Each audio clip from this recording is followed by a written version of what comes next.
الحمد لله رب العالمين، والصلاة والسلام على نبينا محمد وعلى آله وأصحابه أجمعين. أما بعد، فإن بين أيدينا كتاب مختصر يسمى العقيدة الواسطية، ألفه حبر الأمة في زمانه أبو العباس شيخ الإسلام أحمد بن عبد الحليم بن عبد السلام بن تيمية الحراني رحمه الله، المتوفى سنة 728 هجرية. ولهذا الرجل من المقامات التي يشكر عليها والتي نرجو من الله له فيها المثوبة، له من المقامات في الدفاع عن الحق ومهاجمة أهل الباطل ما يعلمه كل من تتبع كتبه وثبرها. والحقيقة أنه من نعم الله سبحانه وتعالى على هذه الأمة، لأن الله سبحانه وتعالى كف به أمورا عظيمة خطيرة على العقيدة الإسلامية.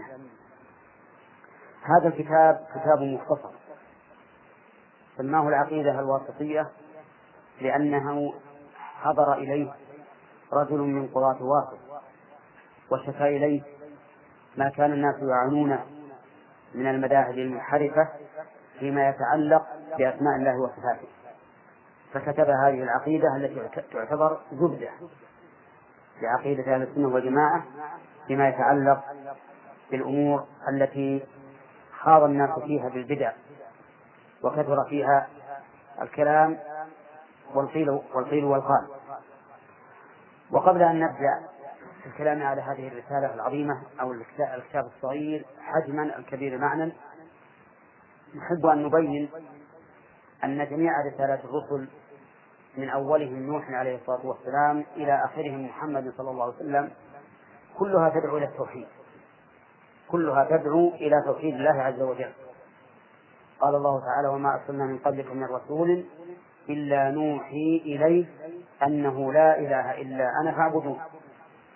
وقال تعالى: ولقد بعثنا في كل أمة رسولا أن اعبدوا الله واجتنبوا الطاغوت.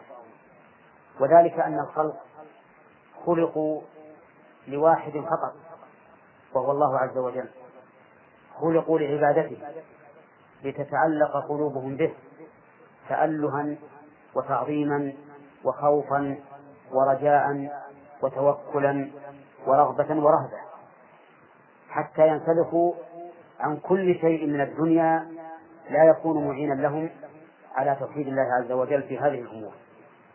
لأنك أنت مخلوق لا بد أن تكون لخالقك قلبا وقالبا في كل شيء.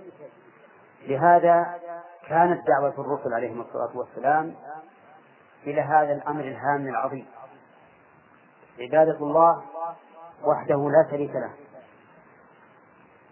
ولم يكن الرسل الذين أرسلهم الله عز وجل إلى البشر يدعون إلى توحيد الربوبية كما يدعون إلى توحيد الألوهية، ذلك لأن منكري توحيد الربوبية قليلون جدا، قليلون، وحتى الذين ينكرونه هم في قرارة نفوسهم لا يستطيعون أن ينكروه، اللهم إلا أن يكونوا قد سلبوا العقول المدركة أي أدنى إدراك، فإنهم قد ينكرون هذا من باب المكابرة